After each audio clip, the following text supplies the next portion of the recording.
The year 1752 brought a storm that would change history.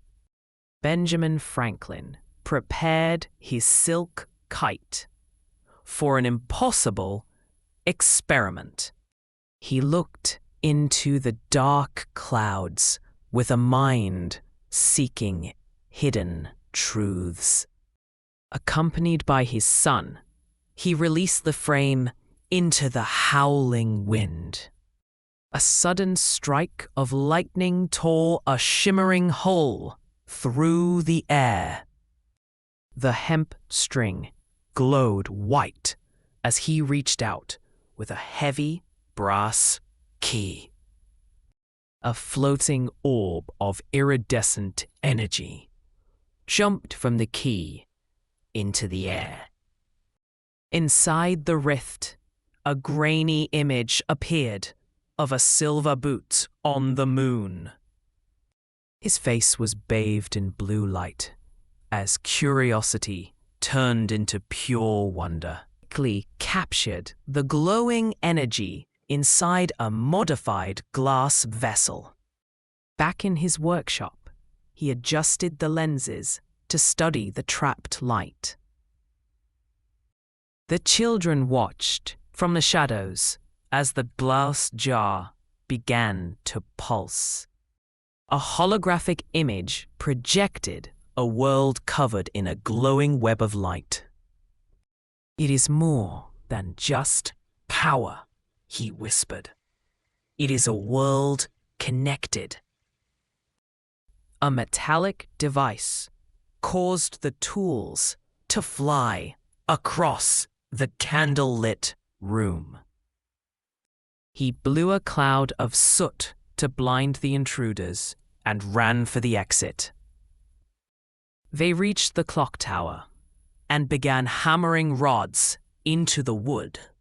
He climbed the stairs with heavy breath while clutching the glass jar. Below the tower, the children connected the rods with thick copper. A massive thunderclap shook the tower as the final wire was placed. The copper rods hummed with a field that froze the enemies in place. Their high-tech suits flickered and failed against the magnetic force. He held the jar high as a massive bolt of lightning struck the peak. The energy channeled through the rods to create a dome of white light. Within the flash, he saw a vision of a child using a glowing tablet. He realized the spark belonged to time and unscrewed the metal lid. The glowing rift flew upward and spiraled into the heart of the storm. The travelers vanished into pixels as the energy pulled them away. Silence returned as he stood alone on the deck with the empty glass. The students climbed up to the top, looking exhausted but triumphant. The young girl looked at him and asked what he had seen in the light. "I saw a world where knowledge is as free as the air we breathe," he said. "We have much work to do, because the future will not build itself." Morning sun broke over the city as the new lightning rod glistened. He sat at his desk, writing in a journal and sketching a glass bulb. His eyes still held a tiny glint of that futuristic and blue light.